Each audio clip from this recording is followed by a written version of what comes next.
একটি গোল যা হওয়ার কথা ছিল না, একটি হাত যা কেউ দেখেনি, আর একটি লাইন যা ইতিহাস হয়ে গেছে। 1986 বিশ্বকাপের কোয়ার্টার ফাইনাল, আর্জেন্টিনা বনাম ইংল্যান্ড। ম্যাচের 51তম মিনিটে বলটি আকাশে ভেসে ওঠে এবং ইংল্যান্ডের পেনাল্টি বক্সে পৌঁছে যায়। বলটি ক্লিয়ার করতে এগিয়ে আসেন ইংল্যান্ডের গোলরক্ষক পিটার শিলটন, যার উচ্চতা ছিল 6 ফুট 1 ইঞ্চি। তার সামনে লাফ দেন দিয়েগো ম্যারাডোনা, যার উচ্চতা ছিল 5 ফুট 5 ইঞ্চি।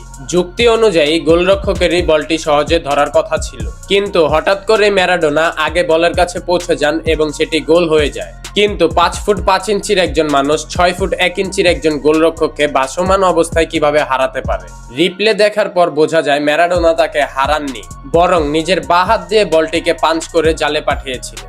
ইংল্যান্ডের প্লেয়াররা ক্ষিপ্ত হয়ে ওঠে আর তারা রেফারির কাছে ছুটে গিয়ে প্রতিবাদ জানায়, কিন্তু তখন ভার ছিল না, যার কারণে রেফারির মনে হয় গোলটি মাথা দিয়েই করা হয়েছে, তাই তিনি গোলের স্বীকৃতি দেন।